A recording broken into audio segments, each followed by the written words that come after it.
만났다는 거예요. 왜 예수를 만나야 했습니까? 주님을 만나지 않으면 확신이 서질 않기 때문에 그렇습니다. 목사인 저도요, 뭘 좀 하려고 하면 제 생각으로 제가 지금까지 살아오면서 경험했던 것으로 뭘 하려고 그러면 참 힘들고 어렵습니다. 뭘 한 것 같은데 남은 것이 하나도 없어요. 뒤를 돌아보면 완전히 emptiness, 빈 것밖에 없는 거예요. 그러나 주님께 기도하고 주님의 인도하심을 받고 하면 사람들은 어떠는지는 모르겠지만 나는 주 안에서 하나님 주시는 기쁨으로 충만해 있는 것을 제가 느낄 수가 있습니다. 주님을 만나지 않으면 확신이 없습니다. 주님이 부활하셨습니다. 우리가 만나야 할 분은 십자가에서 죽으신 예수가 아니라 다시 사신 예수올시다. 오늘 이 새벽에 우리들이 나온 이유도 바로 부활하신 주님을 만나뵈려고 나온 것이지 성경 속에 갇혀있는 예수님이 절대로 아닙니다. 부활하신 예수, 죽음의 권세를 깨뜨리시고 우리에게 영원한 생명의 길을 열어주신 그 예수를 만나러 나온 것이죠. 예수님이 십자가에 죽으셨는데 돌아가시기 전에 우리들에게 말씀하시기를 내가 다시 살아난 후에 너희보다 먼저 갈릴리로 가리라. 거기서 만나자고 하신 말씀. 그런데 제자들이나 사람들이 살아계실 때 주님을 그렇게 따라다니고 그 말씀을 들었는데도 불구하고 십자가에 돌아가신 후에 주님이 하셨던 말씀을 까맣게 잊어버렸다는 것입니다. 그렇기 때문에 분명히 사흘 만에 부활할 것이라고 말씀해 주셨는데 그것을 기억하지 못한 사람들이 무덤가에 가서 예수님의 빈 무덤을 보고 깜짝 놀란 거죠. 아니, 부활하실 줄 말씀을 이미 하셨다면 분명히 부활하셨을 거야. 그렇게 기대를 하고 가셨을 텐데 죽으신 예수, 시체로 누워 계신 예수를 만나러, 그래서 그 시체에 향료도 뿌리고 그래서 준비해 가지고 것들이 있단 말이죠. 그런데 무덤이 빈 걸 보고 깜짝 놀랐다는 거예요. 기대하지 않았다는 것과 마찬가지 아닙니까?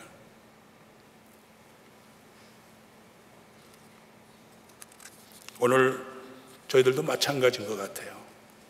주님께서 우리에게 이미 다 행하셨던 일을 성경에 기록해 놓으셨는데도 불구하고 우리는 새삼스럽게 처음 경험하는 것처럼 그렇게 주님을 경험할 때가 상당히 많다는 겁니다. 왜 그렇습니까? 믿지 않았기 때문에, 부활하신 예수를 내가 분명하게 확신하지를 못했기 때문에 깜짝 놀라고 전혀 새로운 것처럼, 분명히 주님께서 살아계실 때 내가 성전을 헐라 사흘 만에 다시 일으키리라. 그 성전은 예수님의 몸을 말씀하셨죠. 성령이 거하는 전이라 말씀하셨으니까. 그러면 분명히 예수님이 십자가에 죽으시고 사흘 만에 부활할 것이라고 예측을 하고 있었어야죠. 그런데 사람들은 무덤가를 찾아가 예수님의 시체를 보려 했던 것입니다. 여인들이 빈 무덤을 보고 깜짝 놀랄 수밖에 해요. 시체를 보러 갔다가 그 시체가 없으니까 얼마나 놀랐겠어요. 바로 그때 부활하신 주님께서 그 여인들에게 하신 말씀이 무서워 마라. 그렇습니다. 부활신앙이 없는 곳에는 죽음의 공포가 있습니다. 죽는다는 것이 무섭습니다. 그러나 부활의 주님을 만나고 우리 안에 공포 대신에 주님이 주시는 평강이 임하게 되면 우리는 아무것도 아닌 것처럼 너무나 자연스럽게 주님의 부활을 받아들일 수가 있는 거예요. 그리고 앞으로 우리들의 몸이 주님께서 죽으셨다가 다시 부활한 것처럼 우리도 그렇게 될 것이라고 믿고 살아갈 수가 있다는 것입니다. 의심이 되질 않는 거죠. 혹시 이 새벽에 내가 죽으면 끝난다라고 생각하시는 분, 아니면 부활한다라는 것을 알고 있지만 나는 절대로 그렇게 부활할 것이라고 전혀 생각지도 않고 살아가시는 분이 계신다면 오늘 시간 돌아가시는 길에 예수님이 저와 여러분들을 위해서 직접 모델로 죽으셨다가 다시 사시는 것을 보여주셨다는 것을 확실히 믿으시고 부활의 확실한 신앙을 가지시길 주의 이름으로 축원합니다. 11제자들이 갈릴리에서 부활하신 주님을 만나고 경배를 드렸습니다만 오늘 본문 17절 하반절에 보니까 오히려 의심하는 자도 있더라 그랬습니다. 3년 동안이나 예수님을 따라다녔던 제자들인데도 주님의 부활을 의심했다는 거예요. 참 너무나 충격적인 이야기입니다. 그리고 이것이 혹 꿈이나 환상은 아닌가, 그 중에 한 실례로 도마의 경우라고 볼 수 있겠죠. 요한복음 20장 24절부터 29절에 보면 다른 제자들이 부활하신 주님을 만났다고 이야기를 하니까 거기에 함께 있었던 못했던 도마가 정식으로 부정했습니다. 내가 그 손의 못자국을 보고 그 내 손가락으로 그 못자국에 넣어보며 내 손으로 옆구리를 넣어보지 않고는 믿지 아니하겠노라. 여러분, 도마뿐이겠습니까? 어쩌면 여기 서 있는 저도 그때 당시에 도마 같은 형편이었다면 틀림없이 그렇게 얘기했을지 모릅니다. 내 손으로 보고 내 눈으로 보고 내 손으로 넣어보지 않고는 도무지 믿지 못하겠다. 3년 동안 예수님을 따라다녔던 제자들 중에 또 예수님의 말씀을 듣고 배웠던 많은 사람들 중에 그런 사람들이 다는 아니겠지만 더러 있는데 그 중에 저도 한 사람이 될 수 있었을 것이다 라는 생각을 해봅니다. 부활의 신비를 손가락으로 확인해 보겠다니까 얼마나 무모하기 이를 데가 없습니까? 이건 마치 우주 전체의 신비를 돋보기 안경으로 좀 보겠다고 하는 국민 학생들의 발상과 똑같은 말입니다.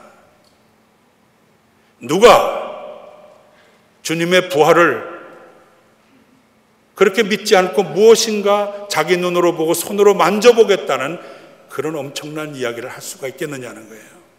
더군다나 예수를 믿는 그리스도인들 중에서 그럴 수는 없는 것입니다. 그런데 사실은 우리들이 아무 말도 안 하고 있지만 바로 우리들입니다. 제가 말하는 것이 바로 그 이야기를 하려고 싶은 거예요. 바로 우리들이 다 보지 않고는, 만져보지 않고는 믿을 수가 없다. 그렇게 이야기했을 사람들이라는 거죠. 직접 보지 못했고 만져보지 못했으니까. 인간은 지금까지 그렇게 자신의 머리와 손으로 도구를 만들어 왔습니다. 그리고 지금도 그 도구로 생명의 신비까지 파헤쳐 보겠다는 시도를 계속해서 끊임없이 하고 있습니다. 생명의 신비는 절대로 어떤 과학이나 도구로 파헤칠 수가 없는 것입니다. 그 바보 멍청이들이 하는 얘기. 주님은 손가락 넣어보고 또 만져봐야 믿겠다고 한 도마의 어리석음마저도 억셉트 해주셨어요. 그냥 받아주셨어요. 그게 주님이시죠. 그래, 내 손가락을 이리 내밀어서 내 손에 있는 못자국에 만져보고 내 옆구리에 창자국에 내 손을 넣어보라. 그리고 믿음 없는 자가 되지 말고 이제부터는 믿는 자가 되라. 그리고 요한복음 20장 27절에서 말씀하셨어요. 그래, 넣어봐라, 만져봐라. 그리고 믿음 없는 자처럼 되지 말고 이제부터는 혹 이런 일이 또 있더라도 너는 믿는 자가 되라. 그렇게 저희들에게 말씀해 주십니다. 도마는 오히려 의심하는 자 중에 한 사람이었어요. 그러나 그는 자신의 손가락과 손으로 예수님의 못자국과 옆구리의 창자국을 만져본 후에 이렇게 고백했죠. 나의 주, 나의 하나님이시니이다. 그때서 비로소 My Lord, My Father God, 내 아버지 하나님이시라고 그렇게 고백할 수 있었습니다. 오늘 이 새벽에 여러분들이 주님